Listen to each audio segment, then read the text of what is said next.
Bismillahirrahmanirrahim. Assalamualaikum warahmatullahi wabarakatuh. Waalaikumsalam warahmatullahi wabarakatuh. Waalaikumsalam warahmatullahi wabarakatuh. Ya, selamat pagi teman-teman semuanya. Semoga dimanapun kita berada selalu dikasih kesehatan ya, dan tetap istiqomah untuk terus-menerus menuntut ilmu dimanapun kita berada. Alhamdulillah, bersyukur pada Allah Subhanahu Wa Taala atas kesehatan hari ini dan kesempatan hari ini. Insya Allah kita akan dapat ilmu baru dari Mbak Cantik kita, karena judulnya ngocak ya, ngobrol cantik. Jadi mulai dari moderator saya nyarinya yang cantik-cantik, gitu Cak. Sampai materi yang cantik-cantik, enggak. Ini nanti malah ini pula kita ya. Nanti kita cari yang waktunya untuk ngobrol ganteng ya. Kita cari pematerinya juga. Salawat kepada Rasulullah juga kita haturkan dengan mengucapkan Allahumma sholli ala Sayyidina Muhammad wa ala ali Sayyidina Muhammad. Mudah-mudahan kalau kita mendapat syafaat. Hari ini seperti yang saya sampaikan tadi, bahwa kita akan ada kuliah tamu untuk kelas psikologi sosial terkait dengan temanya itu bersama merajut asa dengan psikososial. Lebih kurang waktunya 1 jam lebih nanti. Teman-teman kita bisa banyak belajar dari Mbak Lisa, karena beliau juga sebelum ngedosen jadi dosen cantik, beliau ini pengalamannya banyak di PFK juga. Jadi saya berharap teman-teman nanti banyak tanya sih ya. Jadi biar kegali ilmunya gitu ya. Biasanya kalau nggak ditanya nggak keluar nanti yang pengalamannya gitu kan. Jadi banyak diskusi juga selain dengerin materi. Karena kapan lagi bisa ketemu sama Mbak Lisa, jarang-jarang kan untuk menyesuaikan waktunya.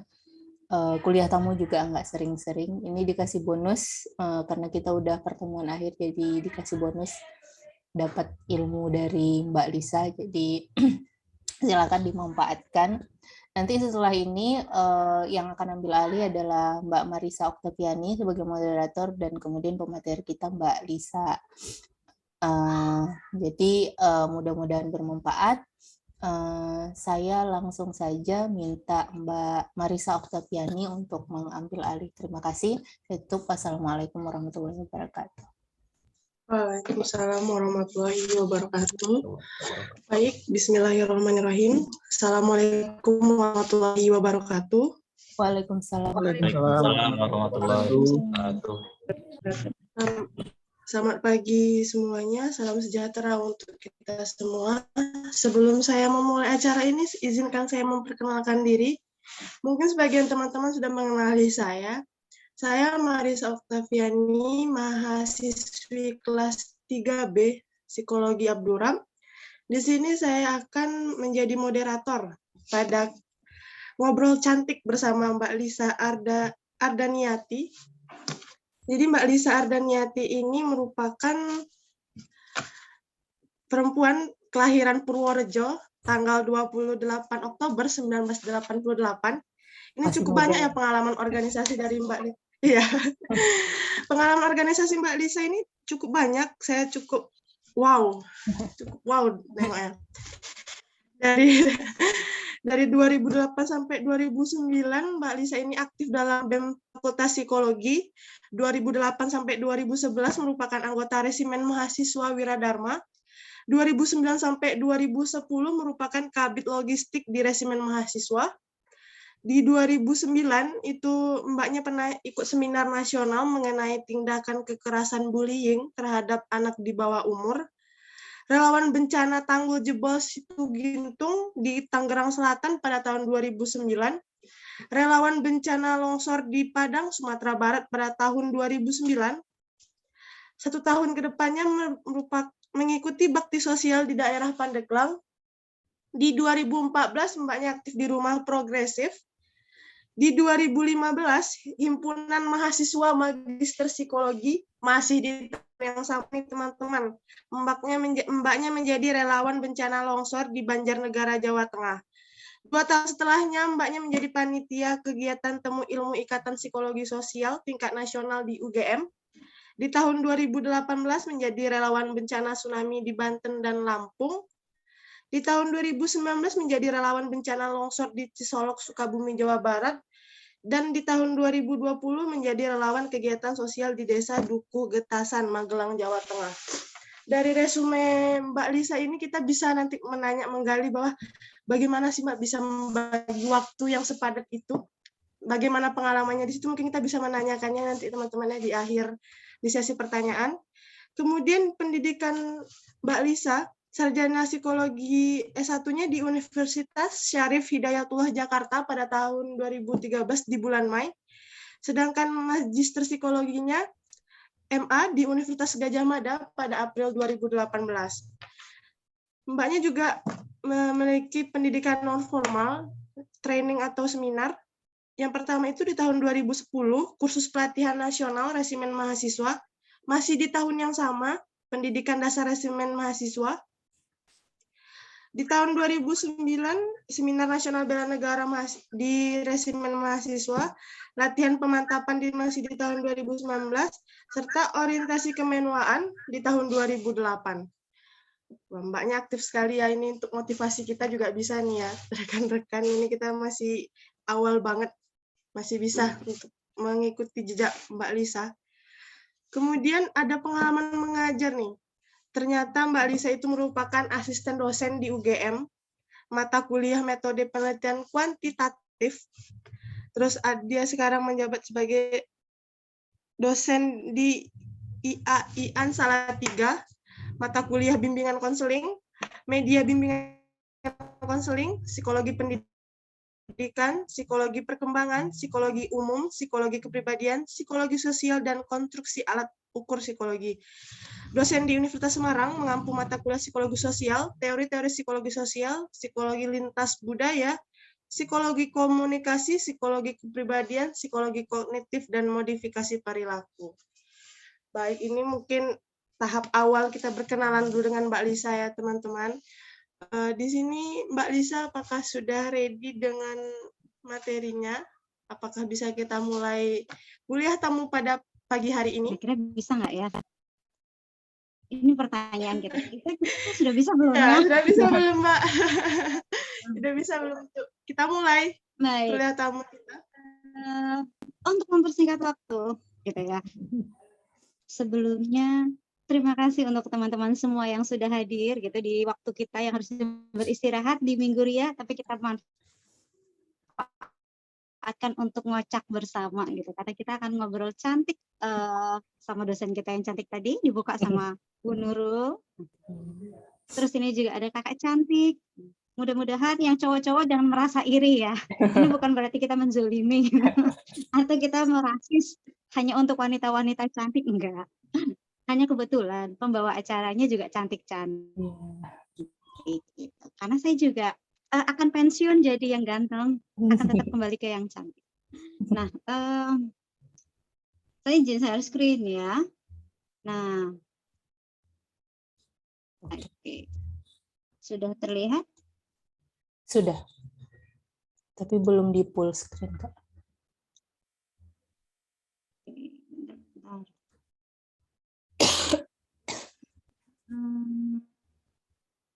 Tidak mau. Aku close dulu ya.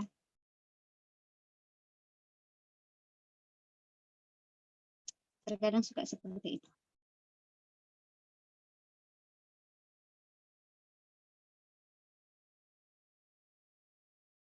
Oke. Sudah terlihat ya. Sudah aman, Kak. Kita akan merajut asa dengan psikologi psikososial. Kadang kita bertanya ya, kenapa sih temanya itu merajut asa? Karena kita kadang kita sebagai makhluk sosial kita tuh butuh gitu. Namanya merajut, merangkai, namanya merangkai berarti mengkaitkan segala sesuatunya itu untuk menjadi satu kesatuan. Supaya kita menjadi yang kuat. Kalau ada yang pepatah bilang kan, kalau kalian pakai satu batang lidi akan rapuh, tidak akan berfungsi apapun. Tapi kalau lidi-lidinya itu diikat jadi satu, itu lebih kokoh.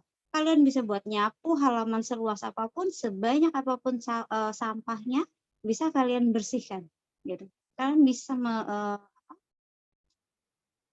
menyelesaikan berbagai masalah dengan bersama. Inilah kenapa kita ngambil topiknya merajut asa dengan psikososial.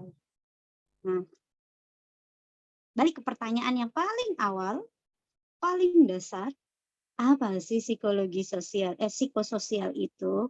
Mungkin teman-teman ada yang sudah dapat gambaran? Psikososial apa ya? Karena ini terkait kuliah kita nih. Nanti kalau enggak,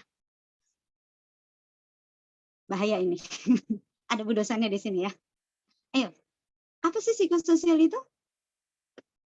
Ada yang mau memberi tanggapan dari teman-teman? Atau ada bayangan nih, psikososial?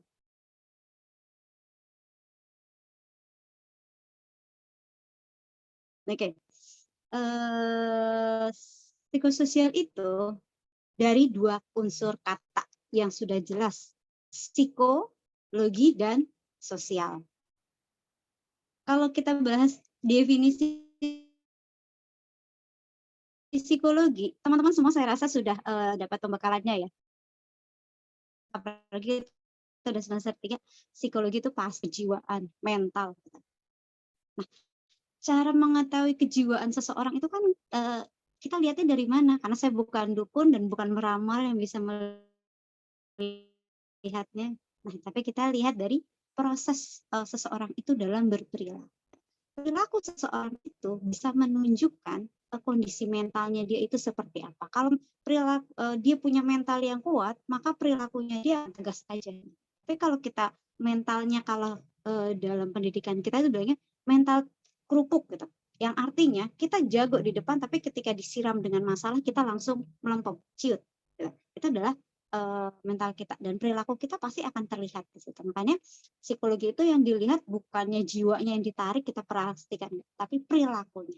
Nah, kalau perilaku itu berarti terkait dengan sikapnya, kepribadiannya, gitu. Itu ya psikologi. Nah, kalau sosial itu yang selalu berhubungan dengan orang lain. Kenapa? Karena kita adalah makhluk sosial. Kita selalu berkaitan antara kita dengan orang lain, kita dengan lingkungan, seperti itu. Jadi kita tidak bisa berdiri sendiri. Itulah kata dasar psikososial. Jadi jika kita gabungkan, psikologi sosial itu adalah ilmu yang mempelajari perubahan-perubahan emosi, perasaan, sikap, kepribadian kita, gitu, dalam berinteraksi dengan orang lain. Nah, kenapa? Karena ketika kita berinteraksi, kita akan melibatkan emosi kita, perasaan kita. Kalau contoh nyatanya gini, ketika kalian berinteraksi dengan orang yang tidak dikenal, kalian akan menganggap biasa-biasa aja, itu respon kalian. Tapi ketika sama pacarnya, sama orang tersayang nih, gitu kan, kalian punya emosi yang berbeda nggak sih? Itu pasti akan ditunjukkan. Sama juga rasa yang kita tunjukkan, perilaku yang kita tunjukkan itu selalu berkaitan dengan emosi kita. Oke, dari sini kita sudah dapat gambaran ya. Oh ya, berarti ketika kita berinteraksi itu selalu melibatkan perasaan. Psikologi sosial itu berarti melihat bagaimana emosi kita terhadap lingkungan kita, terhadap interaksi kita dan masyarakat. Ini gambarannya.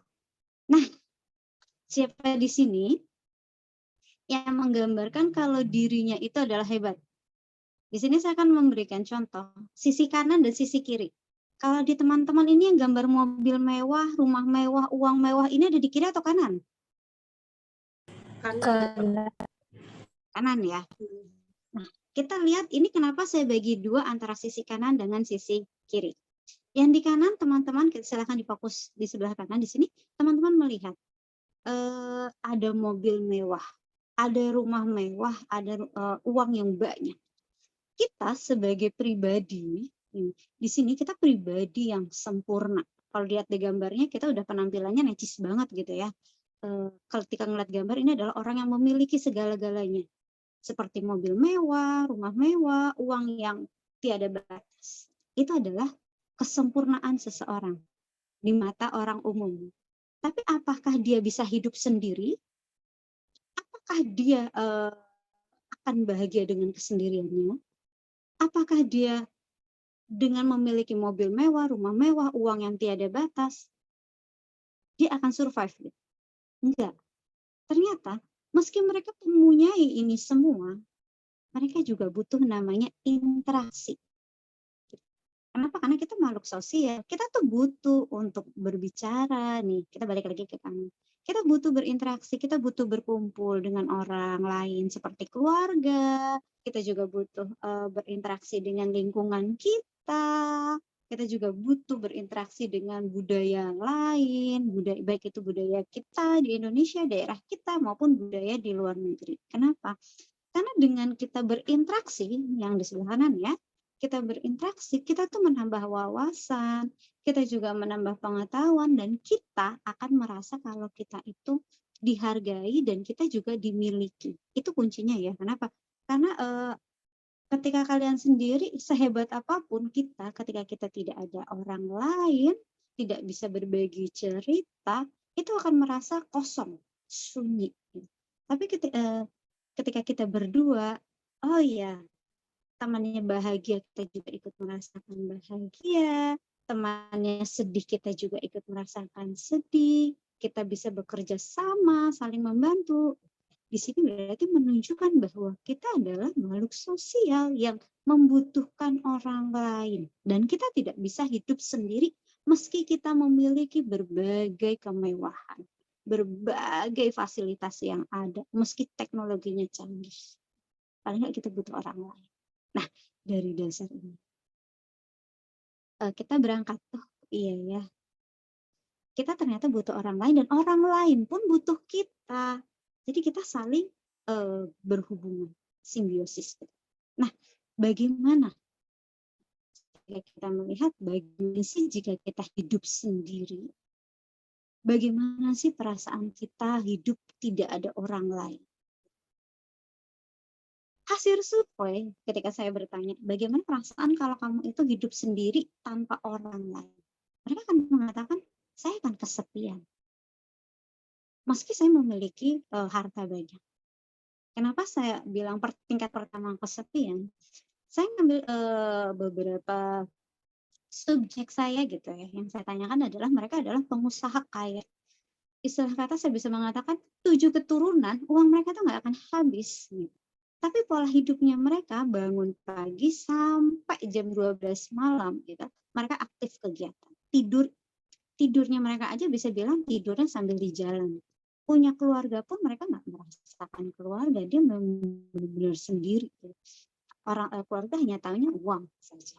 Dia akan merasa saya tuh sepi, gitu. Saya nggak punya apa-apa.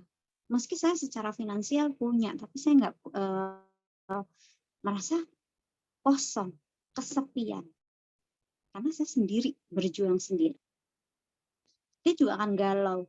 Saya ini sebaiknya harus seperti apa? Kenapa? Karena tidak ada teman sharing ketika menghadapi masalah. Dia akan merasa bimbang. Akhirnya, karena bimbang mereka nggak bisa menyelesaikannya, dia hanya bisa sedih, menangis. Mungkin kalau kita yang beragama, ketika kita sedih, kita bisa berdoa. Kita bisa berbagi cerita sama pemilik alam semesta, Allah kita, Tuhan kita. Tapi kalau kita merasa sendiri dan kita untuk mereka yang tidak memiliki kepercayaan, mereka nggak bisa bercerita kepada siapa-siapa ya. Mereka nangis tapi mereka nggak tahu mereka harus berbagi dengan siapa. Akhirnya mereka akan merasakan putus asa, stres. Akhirnya mereka masuk depresi, banyak yang melakukan bunuh diri. Padahal mereka itu orang kaya yang istilah kata semuanya ada, tapi mereka tidak merasakan sentuhan orang lain. Nah, ketika mereka benar-benar merasa sendiri, keputusasaan, ditambah lagi ketika mereka ditimpa berbagai masalah. Di sini baik masalah maupun musibah. Kalau masalah secara individu, ya kita hadapin sendiri. Tapi terkadang kita kondisinya baik-baik saja, tapi alam berbicara lain. Kita sudah membuat rumah yang sangat megah, sangat mewah dengan kekuatan yang super gitu dengan berbagai fasilitas yang memang menjaga keamanannya. Tapi ketika alam ini bergejolak ya, ada musibah badai, gunung Merapi meletus, kebanjiran, terus angin topan yang menghancurkan segala-galanya. Itu seperti apa sih kondisi kita? Sendiri, kita udah merasa sendiri, udah sedih, udah nggak tahu kita mau apa, tiba-tiba kita ditimpa lagi musibah yang menghancurkan segala-galanya. Yang tadi masih untung ya kita ada uang, ada yang lainnya. Terus sekarang hilang semuanya. Mereka akan merasa dunia ini sudah tidak ada apa-apanya lagi. Nah, secara langsung teman-teman bisa menyaksikannya. Kita bisa bicara. Kebetulan juga kemarin ada berbagai kejadian alam ya, kayak gunung meletus gitu, di Jawa Timur. Mereka seperti apa sih kondisinya? Lihat, di sini saya menggambarkan beberapa ekspresi mereka.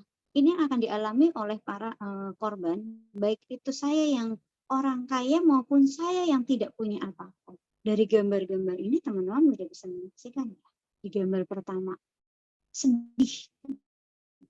Mereka yang punya keluarga ditimpa musibah aja sedih. Tapi mereka bisa saling berbagi kesedihan. Kita bisa nangis bersama, melepas kesusahan bersama. Atau kita juga bisa meratapi nasib. Lihat di bawah sini kan, di sini ini kita mereka melihat, oh ya kemegahan yang kita miliki semua hancur tanpa apapun dan kita tidak bisa apa. Mereka juga ada kebingungan di sini. Apa yang harus saya lakukan ya di slide-nya? Bagaimana kita melangkah? Semuanya sudah hancur. Sehingga mereka akan mengalami depresi. Depresi ketika mengalami musibah ini sering terjadi. Atau kita juga dari depresi ini ada yang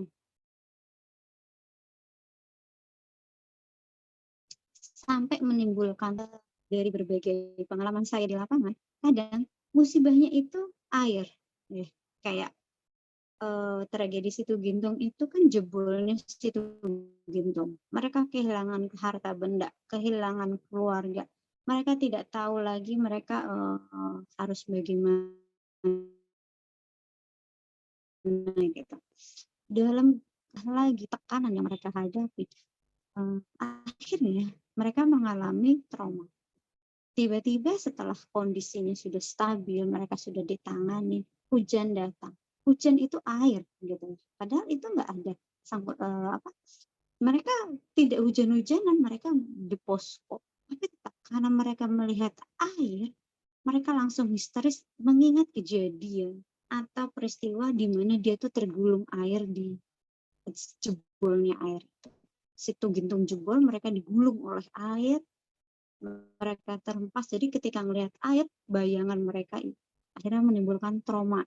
Dan ketika melihat air, meski itu hanya di gelas, di genangan, itu dia akan trauma. Itu ya, itu efek ketika kita mengalami berbagai musibah dan kita tidak bisa berbagi dengan yang lain. Karena kita tidak tahu kita berbagi dengan siapa dan siapa yang kita bisa percaya, dan apalagi kita adalah orang individu gitu, yang nggak punya siapa-siapa. Itu akan memperburuk kondisi trauma. Nah, apa sih yang mereka butuhkan atau kita butuhkan saat kita tertimpa musibah ini? Dari gambarnya teman-teman sudah lihat ya. Terkadang yang mereka butuhkan itu ketika kita terkena musibah, ketika kita seorang diri, ketika kita sedang dalam kehampaannya itu satu, uluran tangan kita. Uluran tangan kita di sini adalah tidak selamanya dikaitkan dengan harta benda gitu. Tidak. Kehadiran teman-teman saja ini sudah sangat membantu mereka. Kenapa? Ketika orang yang sedang sendiri, sedang ada masalah, atau kita sedang tertimpa musibah yang entah bagaimanapun kita nggak tahu jalan tujuan kita ke depannya seperti apa, dengan kehadiran orang lain itu sudah menghibur perasaan kita, udah menghibur kita gitu. Oh ya, masih ada yang peduli. Ini akan menimbulkan secercah harapan sehingga mereka bisa bangkit. Nah, akhirnya kenapa ketika ada musibah gitu ya, apa sih yang harus kita lakukan? Kita cukup memberinya adalah satu, dukungan sosial kita ke apa ya, keberadaan kita di sisinya mereka, gitu. Dukungan kita baik itu secara moral, secara materi gitu. Ketika kita hanya mampu memberikan finansial, kebutuhan pokok, materi ya, kepada mereka. Karena kita sibuk kerja, oke saya hanya mampu memberikan materi. Berarti ada orang juga yang akan menyalurkan materi itu. Kenapa? Karena tidak semua orang punya materi, tapi bisa datang ke lokasi. Gitu. Nah makanya kenapa mereka juga butuh kerjasama kita, butuh pegangan kita. Makanya kita merajut, yuk, oke kamu punya materi ingin berbagi, kami punya tenaga tapi kami tidak punya materi. Yuk kita bersama-sama. Nah ini berarti kita mulai merajut lagi. Yuk kita sama-sama membantu mereka yang sedang kesusahan. Makanya kenapa di sini ada berbagai lembaga seperti Dompet Duhafa, terus juga ada tangkap bencana, terus juga ada rumah kita, ada KMI, itu IMHA, terus juga berbagai lembaga sosial yang menaungi. Yuk bersama-sama kita membantu saudara kita untuk memberikan dukungan baik yang tenaga, baik materi, itu dikumpulkan jadi satu. Yang punya tenaga yang bisa menyumbangkan, memberikan dukungan dari kehadirannya, ada tempatnya. Yang memberikan bantuan finansialnya ada. Yuk sama-sama kita kelola bersama. Itu adalah dukungan sosialnya. Selain itu, mereka juga yang tertimpa musibah atau mereka yang sedang bermasalah, itu membutuhkan satu tempat berkumpul bersama. Bu, kenapa sih mereka itu kan sedang susah? Kenapa mereka diajak kumpul bersama? Dengan mereka berkumpul bersama seperti ini bukan berarti kita berfoya-foya gitu, tidak. Atau kita sedang menjatuhkan mereka, tidak. Kita mengumpulkan mereka karena merasa gini, kita sama-sama kehilangan, kita sama-sama mengalami musibah yang sama, kita akhirnya berkumpul, kita berbagi cerita dan kita saling menguatkan. Ini adalah tujuan mengapa kita berkumpul bersama, gitu ya. Jadi jangan pernah biarkan seseorang yang sedang tertimpa musibah, apalagi ketika mereka sampai tahap depresi, kehilangan berbagai hal, gitu ya, untuk sendiri. Yuk ajak kumpul bersama, membagi motivasinya, mendukung dia supaya mereka bisa bangkit lagi, berbagi cerita. Gitu. Jadi ketika teman kita ada masalah atau kita sendiri ada masalah, janganlah kita sendiri, kita butuh orang lain dan kita butuh untuk berkumpul, entah itu berkumpul bersama keluarga atau orang yang disayang. Seperti tadi disampaikan ya oleh Bu Nurul gitu. Ya saya kalau lagi sakit, ingat kita aja kalau lagi sakit inginnya kumpul dengan keluarga. Ketika kita kumpul sama keluarga, itu rasa sakit kita itu akan hilang gitu. Kita akan merasa lebih cepat sembuh. Itu adalah salah satu apa sih yang kita butuhkan ketika kita dalam masalah, itu kumpul. Kenapa? Karena dengan berkumpul kita dapat dukungan sosial. Dari mana? Dari keluarga kita. Dukungannya apa? Perhatian dari orang tua kita. Terus, oh ya, dia orang tua kita tahu, oh kesukaan anak kita kalau lagi sakit apa sih, kita dibikinkan bubur. Mungkin kita bisa beli bubur ayam di luar, tapi akan berbeda rasanya bubur ayam yang dibuatkan oleh ibu gitu, atau keluarga. Inilah dukungan sosial.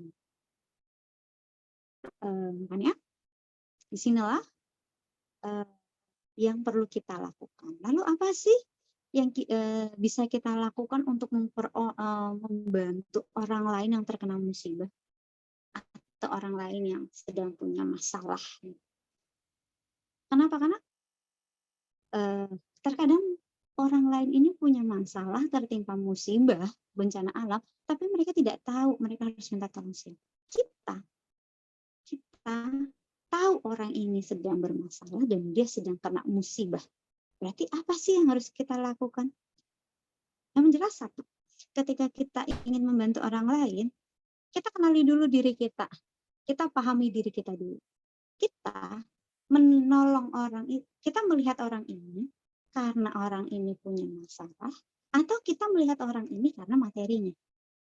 Misalnya yang kita tolong ini adalah orang kaya, tapi dia sedang terkena musibah. Kalau kita menolongnya karena materi, biasanya kita akan mengalami kekecewaan. Dan hasilnya akan berbeda dengan ketulusan. Atau karena banyak ya, mungkin ada orang yang memanfaatkan situasi kondisi ketika orang musibah bukannya membantu, tapi malah semakin memberikan tekanan ke mereka. Itulah tadi kenapa niat kita itu nolong itu karena kita memang pure ingin membantu mereka, atau sebenarnya kita ada maksud tertentu. Nah, kalau ada yang maksud tertentu, atau ada faktor yang lain, faktor X, Y, Z, itu akan berbeda lagi reaksinya. Tapi kalau kita ingin tulus membantu orang lain tanpa pamrih, kita berangkat dari rasa kasihan, kita merasakan, oh ya kita juga ketika ada di situasi itu juga butuh aluran. Berarti satu, niatnya kita itu membantu. Berarti tulusnya kita.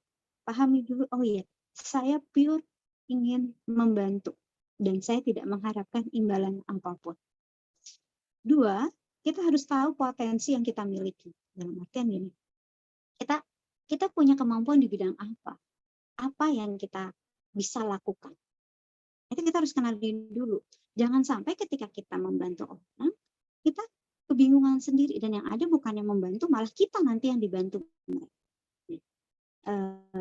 Contohnya, oh ya, ada kecelakaan. Kita ingin membantu orang itu dan kebetulan orang itu butuh darah. Udah kita bantu, udah saya menyumbangkan darah saya. Kita ambil, kita mendonorkan darah.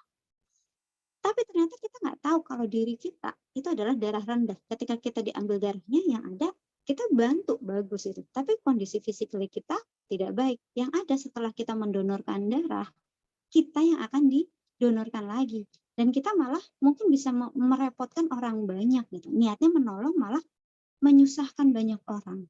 Kenapa? Karena setelah mendonorkan darah, kita butuh donor darah lagi. Disitulah kita harus tahu dulu nih, kondisi kita seperti apa, kemampuan kita apa, dan apa yang kita bisa lakukan, dan jangan sampai seperti itu. Terus, yang ketiga adalah kita harus lihat situasinya, kondisinya, atau kita observasi lingkungannya ya. Oke, kita punya kemampuan, kayak kemampuan saya itu di bidang pendampingan secara emosi atau secara individunya.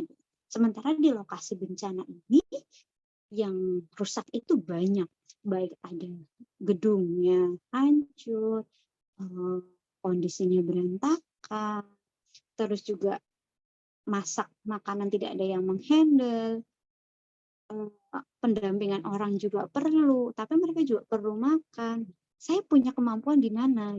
Oke, saya mampunya di bidang memasak. Saya akan bergabung dengan tim yang memasak untuk para korban. Karena saya ahlinya di situ. Ketika saya kemampuannya ahli masak, terus saya ingin membantu di bangunan, yang ada bangunannya nggak jadi. Itu malah mempersulit orang-orang membantunya. Karena kita disuruh ngambil pacul, kita nggak tahu pacul itu yang mana. Kita suruh ngambil tang, kita nggak tahu tang mana. Kenapa tadi yuk kita observasi, kita pahami. Oke, saya sudah tahu kemampuan saya di masak. Di sini membutuhkan tim masak, membutuhkan tim bangunan, evakuasi korban, pendampingan para korban. Oh, saya punya kemampuan masak, saya di dapur.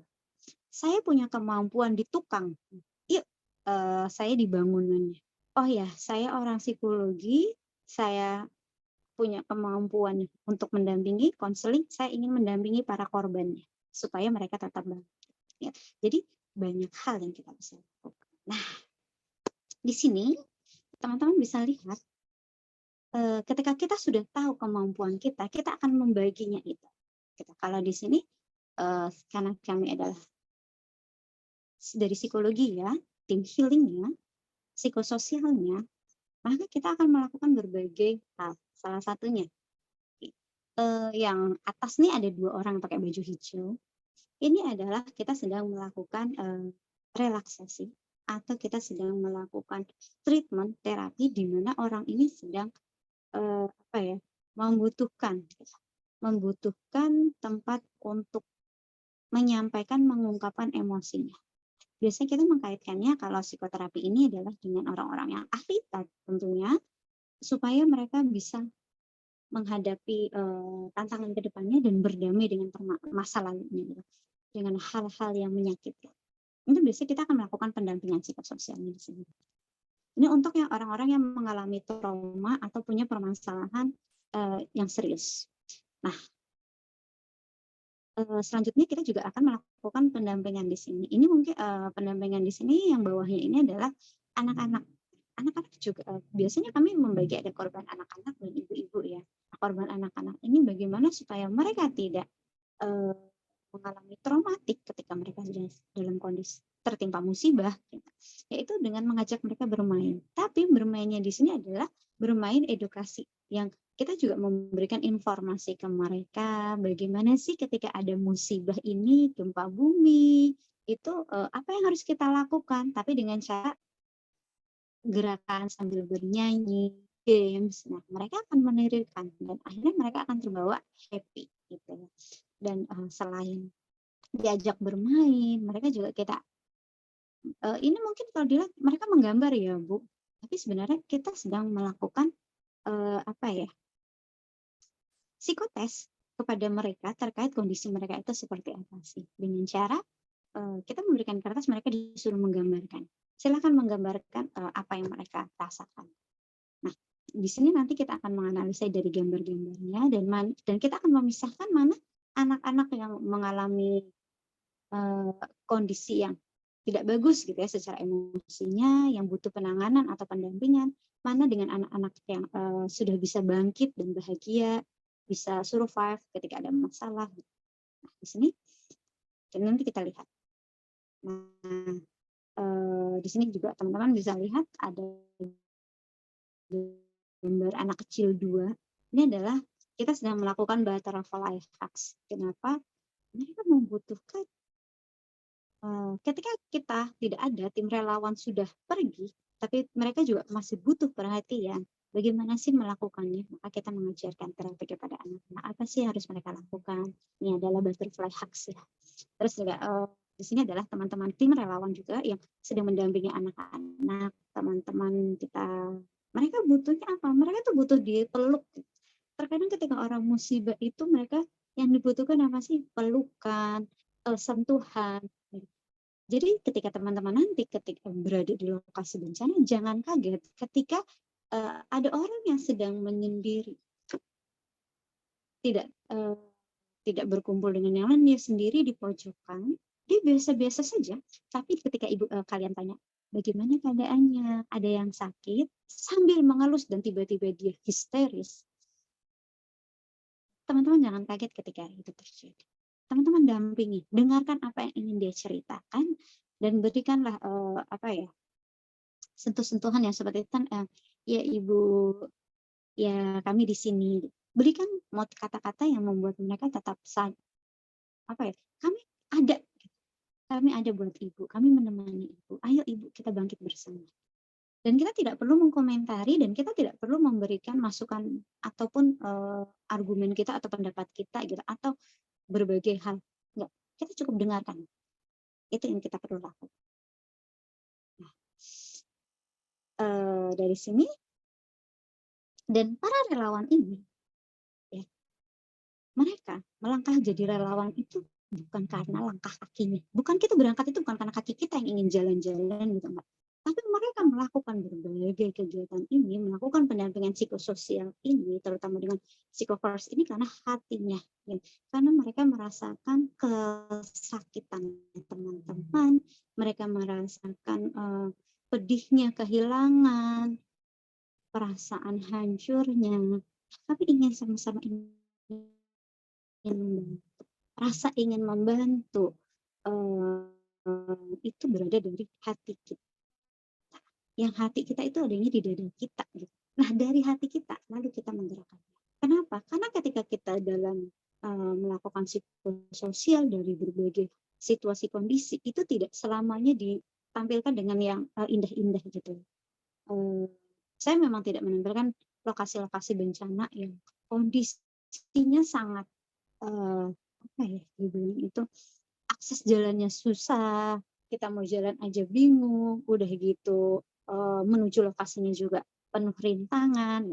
Kalau hanya nih kaki kita yang hanya kita ingin jalan aja, kita akan mundur gitu, ngelihat medan yang sulit dan berat, belum lagi ditambah hujan, belum lagi jalan yang licin, berkelok, tumpukan bangunan yang roboh, dan belum lagi banyak puing-puing gitu. Bahkan terkadang kita juga tidak tahu di tumpukan-tumpukan itu tuh masih ada korban yang perlu kita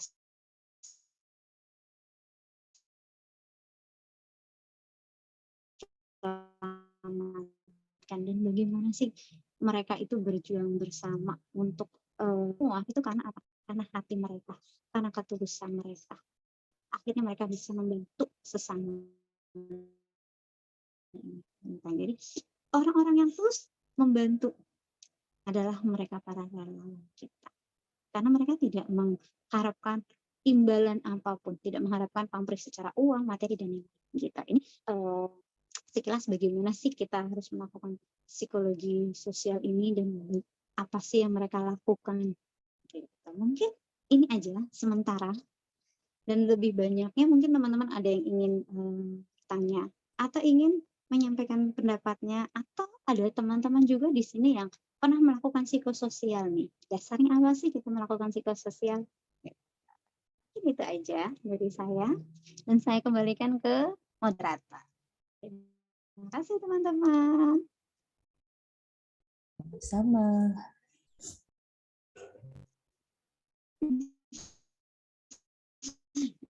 Nah, Baik, terima kasih Mbak Lisa. Di sini kita mulai mengadakan sesi pertanyaannya. Apakah ada teman-teman yang ingin bertanya kepada Mbak Lisa tentang pengalamannya tadi menjadi relawan? Dari banyak tadi pengalaman Mbak ya Mbak. Kalau saya pribadi saya ingin bertanya Mbak kepada Mbak Lisa, apakah boleh? Boleh. Dari sebanyak Mbak kan banyak menjadi relawan, yang mana yang menurut Mbak tuh paling berkesan Mbak selama menjadi relawan tersebut? Pengalaman yang mana gitu Mbak? Yang paling Mbak ingat sampai nanti gitu. Karena gini, setiap situasi dan kondisi itu akan memiliki kesannya yang berbeda-beda, dan kita akan bertemu dengan orang yang berbeda, apalagi dengan kultur budaya mereka yang berbeda-beda. Yang di Pulau Jawa, orang di suku Jawa, Sunda, yang di Padang gitu. Tapi pada basically, meski mereka punya budaya yang berbeda, mereka punya situasi yang sama. Mereka tertimpa musibah. Dan perasaan mereka juga sama. Mereka tetap membutuhkan kami. Sambutan mereka baik. Berbeda lagi ketika mereka yang tidak terkena musibah. Kita melakukan psikososial kepada orang lain yang tidak terkena musibah. Tapi kita ingin membantu karena misalnya kayak saya kenapa ingin membantu di Getasan gitu. Kita melakukan psikososialnya di Getasan padahal mereka tidak kena musibah. Kami ingin melakukan edukasi kepada mereka karena di sana ternyata banyak yang pola hidupnya tidak sehat. Kami ingin mengajarkan bagaimana sih hidup sehat itu. Jadi punya cerita sendiri bagaimana kondisi mereka. Dan kalau saya bilang ya, di semuanya yang membuat saya berkesan adalah semangat mereka untuk bangkit dari keterpurukannya. Kenapa? Karena di situ saya bisa melihat mereka yang tadinya kehilangan harapan, yang nyaris tidak bisa bangkit, dengan kehadiran kita di matanya mereka itu bersinar motivasi baru. Bahkan ada anak-anak ya yang tadi kehilangan orang tuanya, kehilangan keluarga, teman, kerabat, bahkan satu kelas ini hanya tinggal dia seorang. Ibunya sudah tidak ada, teman-teman satu kelas pun sudah tidak ada. Dia tinggal satu orang, dan anak ini benar-benar yang apa ya? Dia tidak bisa berbicara apapun, tidak bisa. Dia hanya diam karena shock gitu ya, kehilangan apapun. Diajak bermain dan yang lainnya itu tidak bisa, dia menyendiri. Setelah kita melakukan pendampingan beberapa hari, ketika dia ada keinginan bergabung dan berkata, "Mam, aku ingin seperti Mam yang bisa memeluk kamu. Aku ingin." Akhirnya dia punya itu yang rasa terharu buat kita ya, ketika anak-anak memeluk, "Mam, terima kasih dan aku ingin seperti Mami dan teman-teman." Gitu. Mereka itu tuh yang, aduh, aku sampai sekarang kalau ingat itu jadi terharu sendiri gitu. Terus, "Mam, tapi kalau misalnya Mami nanti pergi, aku sama siapa? Kami di sini saya tidak punya siapa-siapa lagi. Meski ada orang yang menampung kami, tapi aku gimana, Mam? Aku pengen kayak Mami, selalu ada sama Mami." Oke, Nak. Ketika kami nggak ada bukan berarti kami itu meninggalkan kalian. Kami akan selalu ada kok. Kakak-kakak di sini juga ada. Tapi kami tetap rindu. Siapa yang akan memeluk? Akhirnya disitulah kami berangkat. Iya, kami mengajarkan mereka itu butterfly hugs gitu ya. Ayo Nak, kan kita sudah mengajarkan. Yuk kita memeluk diri kita sendiri. Bagaimana sih kita memeluk diri kita? Kalau kamu kangen, yuk kamu peluk. Anggap aja itu adalah pelukan dari kamu. Jadi para relawan di sini tuh merasa bahagia banget ketika mereka bisa support. Dan ketika kita meninggalkan mereka, ketika kondisinya sudah baik pun kita juga sangat berat gitu.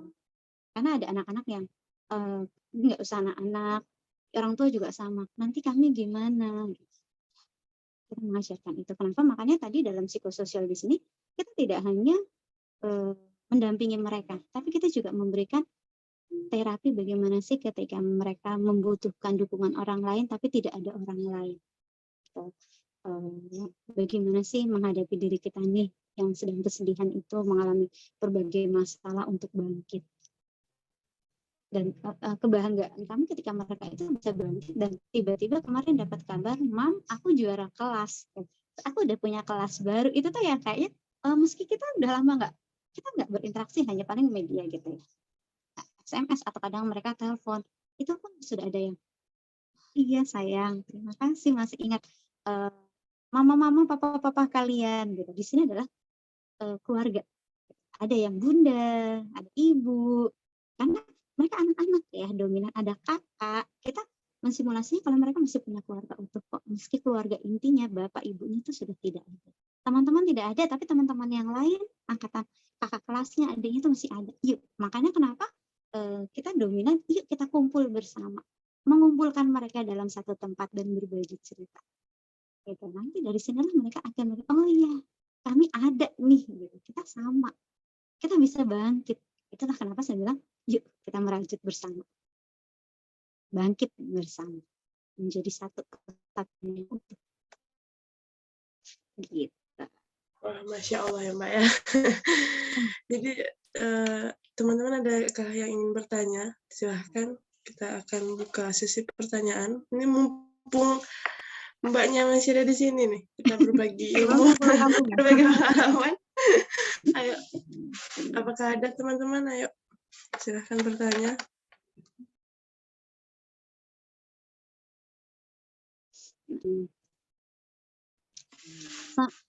Menunggu teman-teman mungkin ada yang ingin ditanyakan, kita juga ingin berbagi. Biasanya ketika kita ingin menolong seseorang, gitu. Ketika kita berangkat sendiri, dengan kita berangkat kelompok, kita mengatasnamakan suatu kelompok, biasanya dominan. Ketika kita berada di lokasi bencana atau musibah, yang mereka tanya adalah, siapa sih kalian? Kalian berasal dari mana? Berarti kita akan mencarikan adalah identitas teman-teman ini saat melakukan itu seperti siapa? Identitasnya seperti apa? Saya sebagai relawan, saya berangkat dari psikologi. Oke. Berarti teman-teman adalah psikologi yang akan mendampingi teman-teman pemulihan mentalnya. Atau teman-teman berangkat dari, oh ya saya berangkat dari diri saya sendiri. Karena saya orang kaya, saya adalah berangkat dari diri saya sendiri yang ingin membagikan. Saya hanya sebagai donatur. Nah, di sini akan melakukan bukannya klasifikasi sih, tapi maksudnya lebih ke, oh ya, kamu punya kemampuan di bidang apa? Saya adalah dokter. Saya berangkat, baik itu saya individu maupun kelompok, saya dari rumah sakit A, saya adalah dokter, saya tim medis. Maka dia akan bergabung dengan komunitas dokter-dokter di sini untuk membantu relawan itu sendiri. Jadi untuk teman-teman yang merasa sendiri, saya tidak tahu nih mau bergabung dengan organisasi apa, tapi saya punya niat ingin turun langsung membantu mereka. Silahkan kuatkan diri kita, pastikan dulu kita ingin seperti apa, jadi siapa. Maka ketika di lokasi bencana, bergabunglah dengan komunitasnya. Di situ akan ada tim relawan medis. Dari PMI. Dia ada poskonya sendiri. Nanti dari psikolog, itu ada. Nanti dari PMI, BNBP. Terus mereka yang para tagana, tim eksekusi gitu. Mereka kan maksudnya mencari para korban ya di lapangan seperti apa, itu ada timnya sendiri. Dan mereka akan welcome sekali karena mereka pasti sangat membutuhkan tenaga.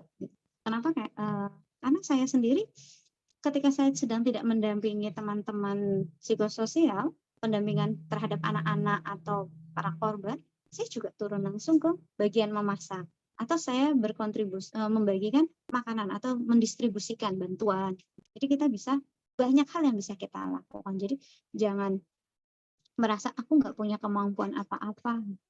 Oke, kamu nggak punya kemampuan masak, nggak punya kemampuan medis, tidak punya kemampuan bangunan, atau mengevakuasi korban, kamu punya tenaga yang bisa membantu mereka dalam membantu mendistribusikan makanan. Itu juga masih bisa. Mereka sangat membutuhkan bantuan itu. Kenapa? Karena para korban ini biasanya terpencar dari berbagai posko. Tidak hanya satu titik gitu ya, berbagai tempat. Akhirnya kita harus membagikan mereka satu persatu. Gitu ya. Dan saya juga pernah ada peristiwa unik. Saya membagikan makanan.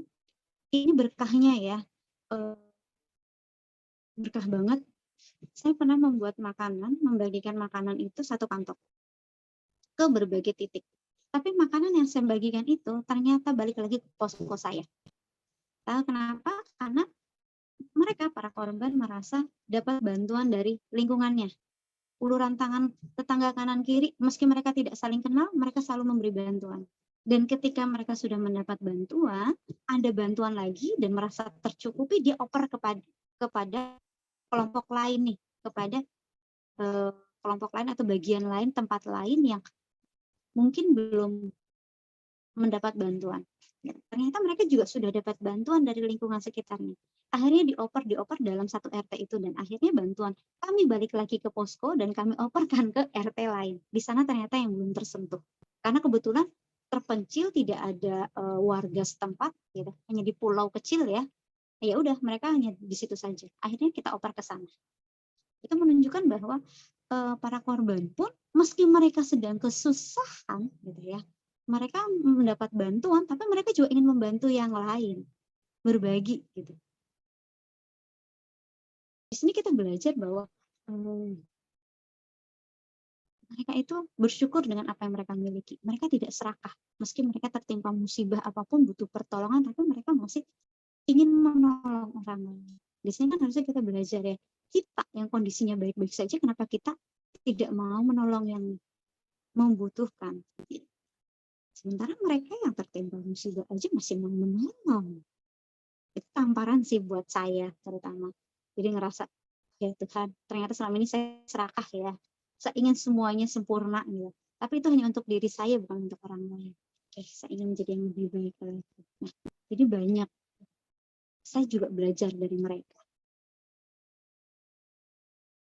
Seperti itu. Oke, mungkin teman-teman yang lain ada yang ingin ditanyakan, atau ada yang ingin berbagi pengalaman terlepas menjadi relawan, atau saya bagaimana kayaknya teman-teman? Saya mau nanya Mbak Ali. Silakan Ibu. Tadi ya, itu Kakak. tadi itu ketika Kak Syarita, jangan sampai kita ketika kita nolong orang, kita terjun ke lapangan, malah kita yang jadinya ditolongin orang lain seperti itu ya.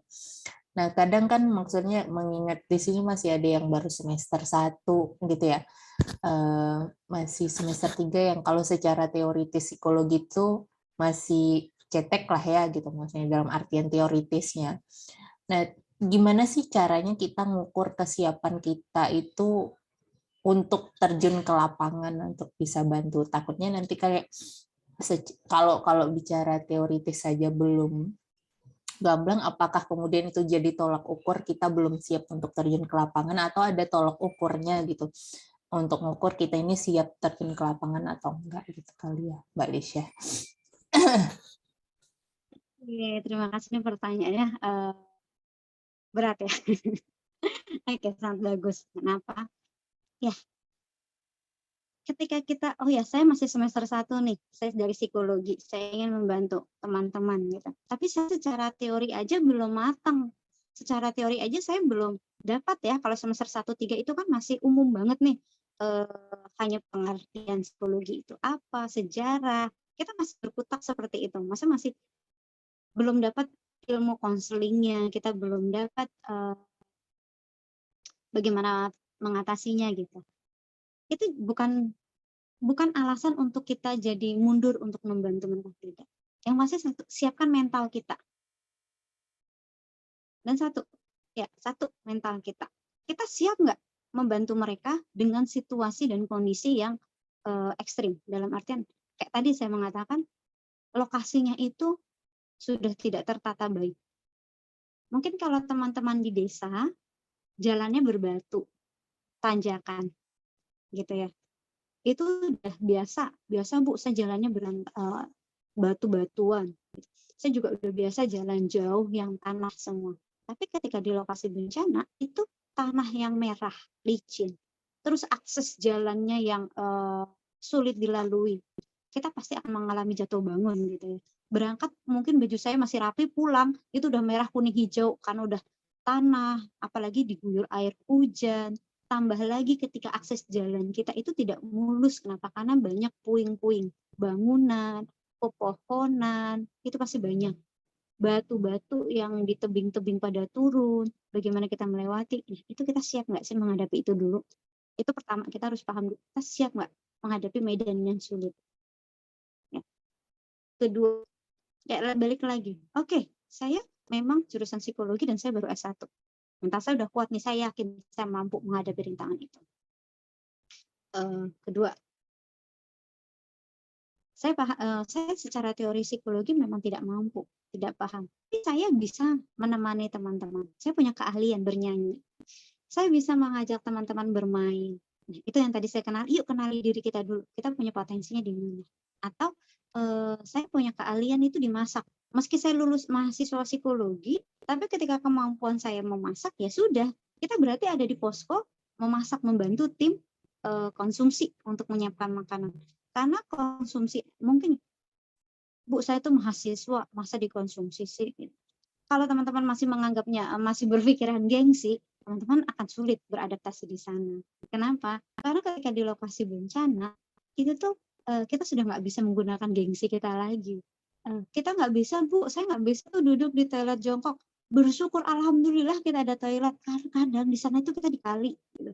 Bahkan tidak ada tutupnya. Kadang kita tuh karena kondisi bencana, cari terpal atau kain yang kita rangkai itu cuma dijadikan toilet emergency kan, nggak ada. Nah itu, ya, makanya kalau kita belum siap itu, kita akan sulit. Tapi kalau kita udah siap, saya siap Bu tidur di tenda, saya siap tidur beralaskan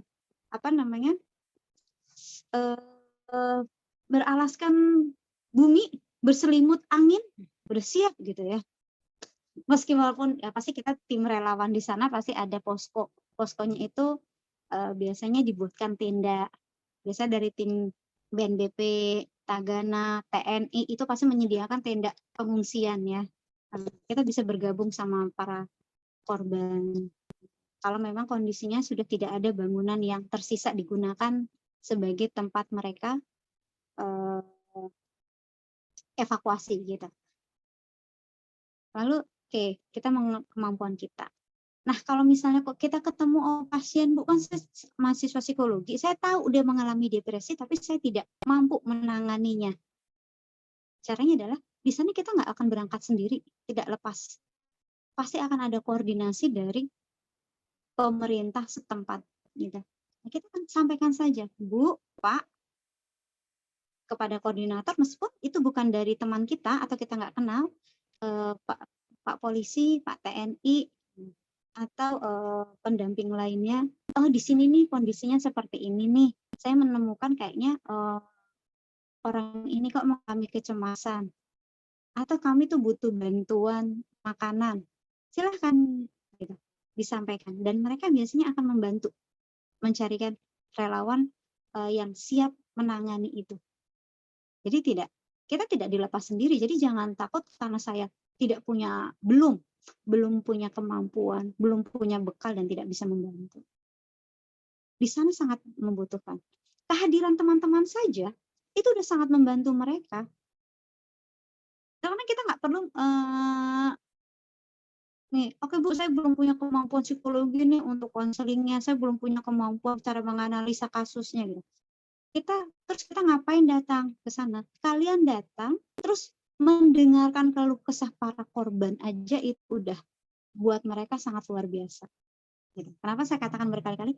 Terkadang para korban itu yang mereka butuhkan adalah didengarkan untuk membagikan keluh kesahnya. Jadi kita tidak perlu memaparkan teori behaviornya, teori modeling. Kita tidak perlu menyampaikan teori-teori itu atau mempraktekkan itu. Kadang kita cukup perlu mendengarkan saja. Jadi intinya adalah kesiapan kita untuk terjun.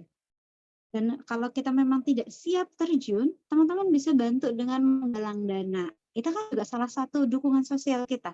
Kita melakukan galangan dana. Oh ya, saya nggak mampu gitu. Saya belum siap mental nih dengan berbagai situasi kondisi yang ekstrim. Atau orang tua saya melarang karena areanya masih berbahaya. Baik, saya di lokasi yang aman, saya melakukan pengumpulan dana. Nanti diberikan kepada tim relawan di sana untuk memenuhi kebutuhannya. Atau memberikan bantuan mereka butuhnya apa dan mereka tidak bisa membelinya karena lokasinya jauh apapun, ya kita mengirimkan barang ke sana. Berupa makanan, pakaian, atau kebutuhan susu, bayi, pampers. Yuk kita beli di sini, terus kita kirim ke sana. Itu juga merupakan salah satu dukungan psikososial yang sudah teman-teman lakukan. Jadi banyak hal ya, banyak bidang. Jadi bukan mengukur saya adalah orang yang ahli dulu baru bisa membantu. Tidak ada ukuran. Yang penting mengukurnya adalah niat dari diri kita sendiri. Tulus atau tidak, atau jangan-jangan niat menolong kita karena pamrih juga nih. Masya Allah. Terima kasih Mbak Lisa. Terima kasih. Baik, bagaimana teman-teman? Apakah ada yang ingin bertanya? Dudung bertanya. Kalau sharing-sharing boleh nggak Mbak? Oh, boleh, silahkan. Silahkan Mbaknya. Masya Allah. Nah, silahkan Mbak. Ya, tes suara saya, maaf kedengaran nggak ya? Kedengaran. Saya ini soalnya di. Oh iya. Kedengaran Mbak, silahkan Mbak. Ibu Nurul, izin. Ya, Assalamualaikum warahmatullahi wabarakatuh. Waalaikumsalam warahmatullahi wabarakatuh. Iya, kalau pepatah bilang mah tak kenal maka tak sayang, mohon maaf ya. Sebenarnya saya itu mau ikut Zoom ini karena saya melihat ini, teman semua yang join ini teman-teman kawan psikologi gitu loh. Saya alumni psikologi Abdurrahab juga sekarang di Kalimantan ya. Tapi ini dengan pemaparan tadi Mbak Lisa itu seperti sangat menginspirasi dan semakin meyakinkan kita. Ini kan saya ceritanya mau berbagi ini ya, mau sharing-sharing aja lah ya. Boleh ya? Boleh Mbak, silahkan. Iya, makasih banyak Mbak Lisa, terima kasih banyak Bu Nurul. Ya, Mbak Lisa, iya dengan tadi yang semua kisah-kisah inspiratif yang sudah Mbak Lisa paparkan terhadap kami itu sangat mengandung emas ya menurut saya. Nah, dan insya Allah ya untuk kedepannya sih kita akan implementasikan ya Mbak ya.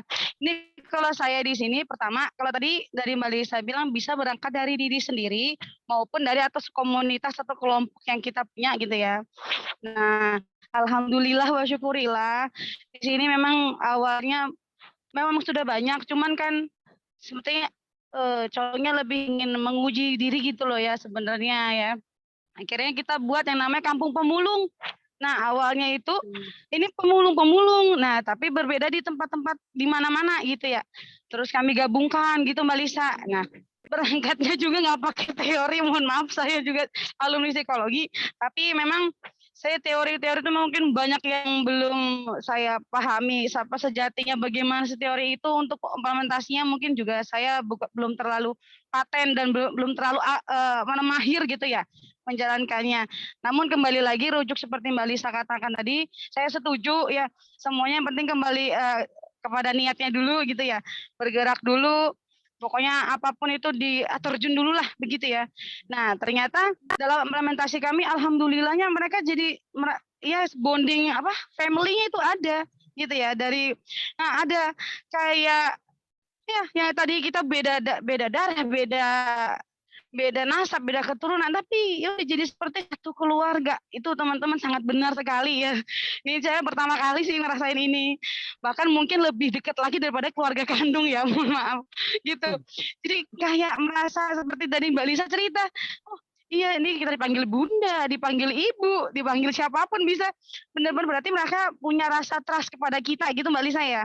Nah, oke. Terus juga tapi saya ngerasa ini Mbak Lisa ada yang beberapa menggantungkan dirinya, misalnya oh ya nanti kan ada Bunda Ocha misalkan, ya sudah nanti apa-apa ke Bunda Ocha aja gitu. Nah akhirnya ada yang beberapa hal yang saya kurang suka dan ini mohon untuk diarahkan untuk bagaimana caranya biar tidak ada yang namanya konsep hidup saya yang penting ada dia deh gitu, aman deh gitulah. Nah yang penting ada dia nih udahlah. Oh ada ini, ada masalah ini begini, A, B, C, D, E, Z, semua kembali lagi kepada relawan-relawan itu yang membuat mereka akhirnya potensi dirinya kadang tidak bangkit gara-gara bergantung diri tadi loh. Nah gitu. Itu sebenarnya saya sharing juga, tapi juga saya ada tanya sedikit tadi ini. Mungkin dari dengan pengalamannya Mbak Lisa yang seperti itu, mungkin ada tindakan seperti apa, berikan kami gambaran ya, biar kami bisa menggerakkan baik kami juga semakin yakin dan semakin semangat lah gitu loh untuk terjun di kampung pemulung yang kami buat ini. Terima kasih banyak. Ya, mungkin itu saja. Saya nanti panjang-panjang bahaya juga ini. Terima kasih Mbak Lisa ya. Assalamualaikum warahmatullahi wabarakatuh. Waalaikumsalam. Waalaikumsalam warahmatullahi wabarakatuh. Wah, keren sekali. Bunda Ocha gitu ya. Keren ya bisa membuat suatu komunitas gitu terhadap pemulung supaya mereka bisa bangkit gitu, untuk lebih baik lagi ke depannya gitu ya. Karena kan label, maaf ya, bukan saya ini label pemulung itu rata-rata tidak berpendidikan segala macam, tapi kita ingin bangkit. Yuk, meski kita ini pekerjaannya pemulung, kita ekonominya sangat rendah, tapi kita bisa bangkit kok. Kita bisa hidup layak dengan mendapat pendidikan, pengetahuan, dan kita bisa mendapatkan pekerjaan yang lain gitu. Selain ini kita kondisinya memang seperti ini ya, karena terbatas dengan berbagai hal. Nah, memang terkadang kita menemukan seperti contoh Bunda Ocha ya. Saya juga pernah. Nah, bagaimana sih solusinya? Mereka malah jadi memanfaatkan. Wah, tenang aja. Ketika kita ada masalah apapun, ada Bunda Ocha nih. Wah, tenang aja. Ada tim nih yang akan pasti membantu kita. Akhirnya yang awalnya menolong, tertolong, dan akhirnya menggantungkan diri. Ya, itu sudah biasa. Nah, solusinya bagaimana ya? Supaya nih mereka tidak tergantung sama kita dan mereka tetap survive. Makanya kenapa ketika ada, makanya kita kalau ini ya, ketika membuat sesuatu kegiatan terkait relawan bencana atau dukungan sosial kayak tempat lain nih, itu kita buat program dulu. Pertama itu kan pasti tahap pertama adalah kalau kita di bencana itu adalah evakuasi. Gitu. Setelah evakuasi, korban tidak ada semuanya, baru kita pendampingan psikologinya supaya dia tidak mengalami trauma. Ini kita membaca, ya kan? mendampingi mereka supaya mereka tidak memiliki traumatik, bagaimana mereka bisa bangkit. Lalu setelah bangkit, kita memberikan bekal ke mereka supaya mereka bisa mandiri. Pertama kita udah pulihkan nih kesehatan mentalnya mereka. Kita tanamkan kesadaran kalau mereka mampu. Lalu kita berikan pendampingan lagi. Yang ketiga adalah keahlian mereka itu seperti apa sih bidangnya. Kenapa? Kita juga memberitahukan nanti ketika kami tidak ada, kalian tetap masih bisa bangkit. Dengan kemampuan atau keahlian yang kita miliki. Yang kalian miliki, yang sudah kami bekalkan. Terkadang mereka sebenarnya punya mereka tuh punya potensi-potensi gitu, tapi kan tidak mereka gali. Kita memediasi atau kita membantu mereka berkumpul. Yuk, kamu punya keahlian apa yang bisa menghasilkan uang nih, kita yang untuk bisa modal kalian usaha dan bisa bangkit kembali. Dan akhirnya kita melatih mereka supaya mandiri. Dan mungkin sekali, 2 kali kita masih turun tangan membantu.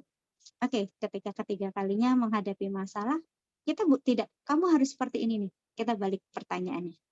Kira-kira kalau kita dalam kondisi seperti ini, kita harus ngapain ya?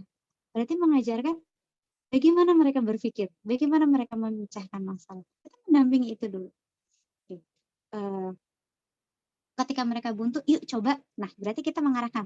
Kita tidak memberikan jawaban kamu harus seperti ini nih. Kita memancing mengarahkan mereka. Coba kalau misalnya kondisinya seperti ini, kita begini ya, kita memancing nih. Oh iya ya, asik kan kalau ada pancingan, wah aku udah buntu, ini pasarannya nggak bisa di sini, harganya nggak dapat orang-orangnya. Oke, kalau di dalam enggak, kira-kira di luar laku nggak ya? Oh iya, di desa, sebelah desa kita nih ada desa yang bisa kita jadikan sasaran. Oh berarti kan dipancing, bukan menunjukkan, kamu ke sebelah gitu, itu berbeda ya. Kita dampingi mereka sampai mandiri dan setelah itu kita lepas. Kita pantau. Kita lepas bukan berarti lepas gitu ya, enggak. Kita memantau. Dan memantau ketika mereka jalan, oke, kita memberikan observasi lagi. Kita memberikan masukan. Oh, ternyata sudah bagus ya. Kita ini loh, memberikan rewardnya berupa pujian. Wah, kalian sudah hebat nih, sudah bisa maju, sudah bisa. Tapi kenapa? Misalnya ada masalah ya, tapi kenapa kok masih ini aja nih, yang lainnya belum dirangkul. Kenapa? Pasti kan mereka akan menceritakan permasalahannya. Sambil kita mencari tahu masalah apa sih yang menghambat mereka. Tapi ingat, sebelum kita mencari tahu permasalahan, kita jangan menyalahkan, tapi kita berikan pujian dulu. Berarti lihat yang positifnya dulu.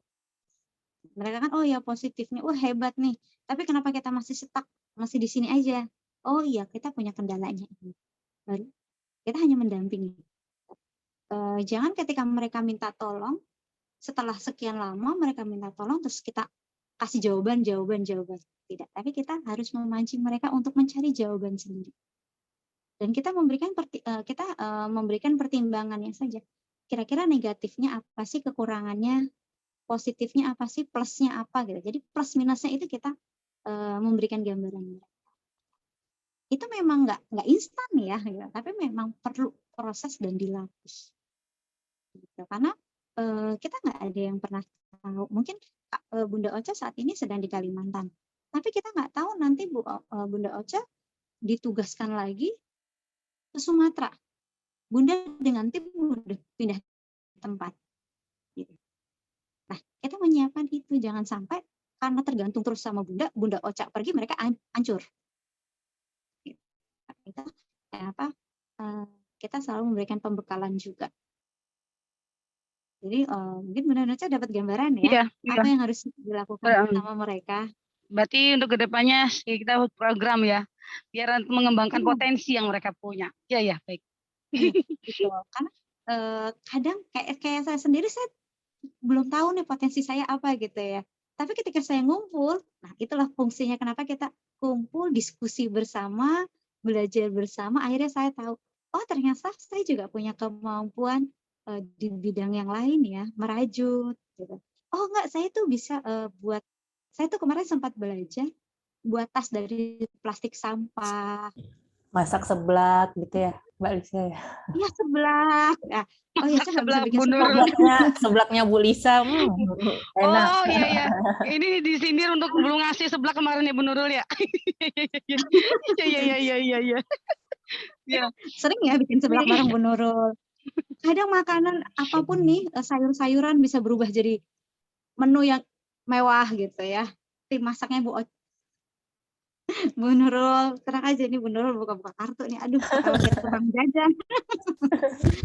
Aduh ya Masya Allah. Ya Allah, Dan terima kasih akhirnya, banyak. dari kita kumpul kayak begitu, teman saya sudah sukses menjadi penjual puding.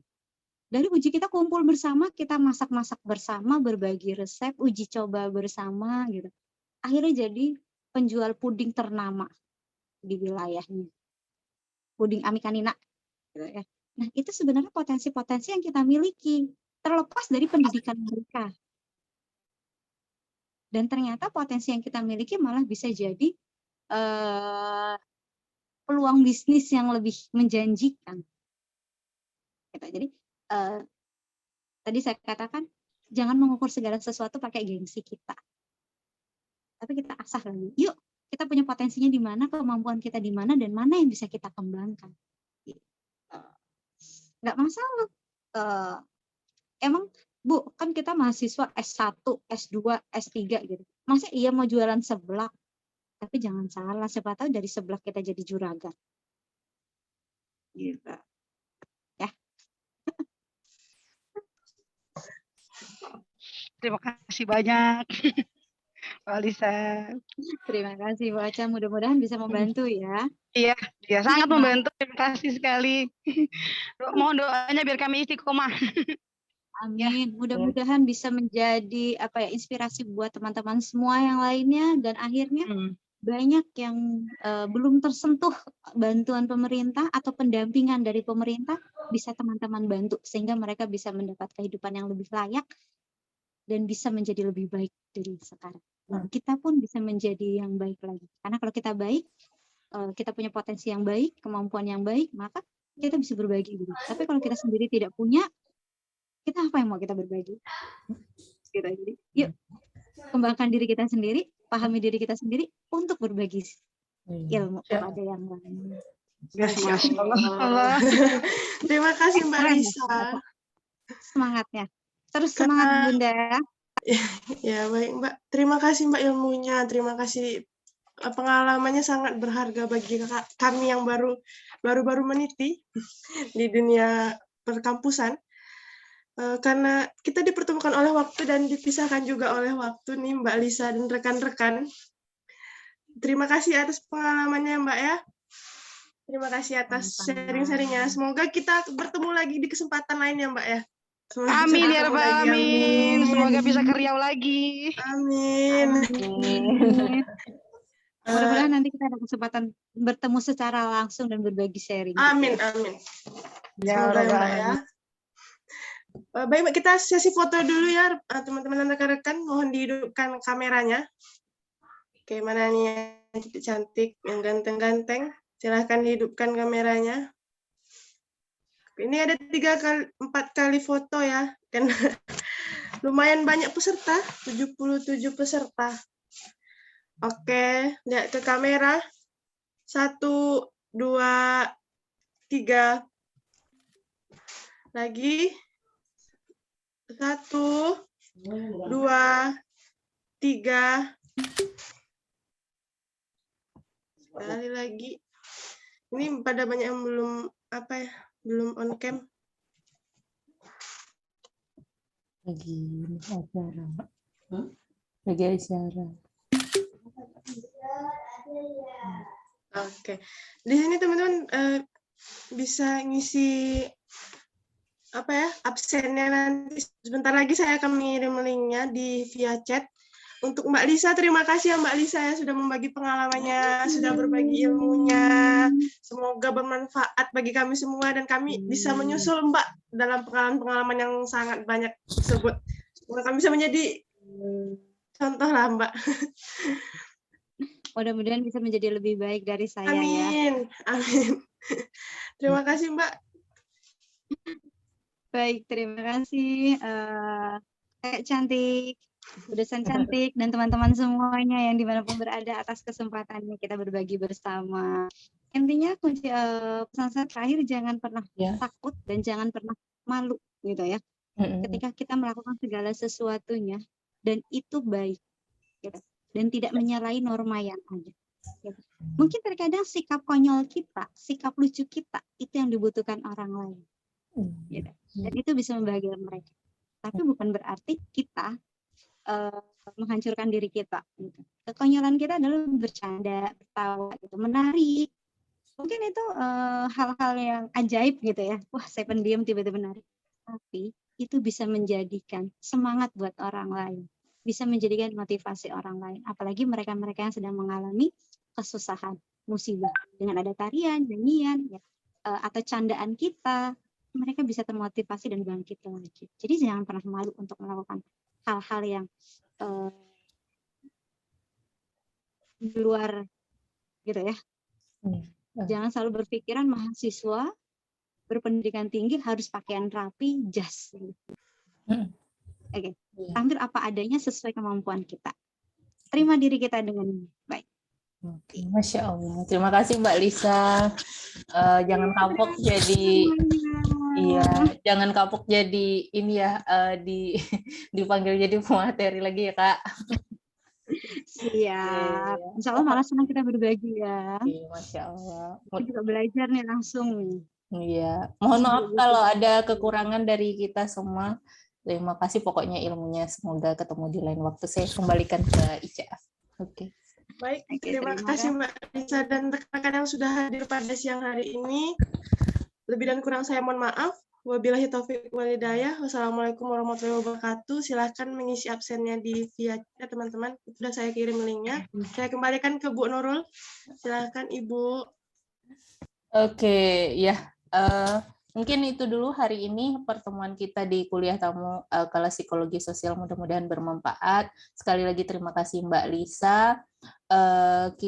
Kita tutup dengan mengucap syukur pada Allah Subhanahu wa taala. Alhamdulillah ketemu lagi di lain kesempatan. Kami selaku pengisi acara ya, saya Nurul Ayuda, kemudian Ica, kemudian Mbak Lisa. Terima kasih, kami mohon maaf. Saya tutup dengan wassalamualaikum warahmatullahi wabarakatuh. Waalaikumsalam warahmatullahi wabarakatuh. Terima kasih teman-teman semuanya. Teman-teman jangan lupa absennya ya. Terima kasih. Terima kasih. Saya ikut absen nggak, Bu? Enggak. Enggak, nanti ngeresume materi sendiri. Baiklah. Boleh keluar kok, Kak. Oke, kalau gitu saya izin live dulu ya. Sekali lagi terima kasih. Maaf kalau ada salah-salah kata. Kita bersama. Oke, Assalamualaikum. Waalaikumsalam warahmatullahi wabarakatuh. Izin live. Ya. Absensinya di tempat tadi ya, teman-teman. Saya izin keluar ya, Cak. Terima kasih juga ya, Cak. Ya, bye teman-teman. Ibu, sama-sama.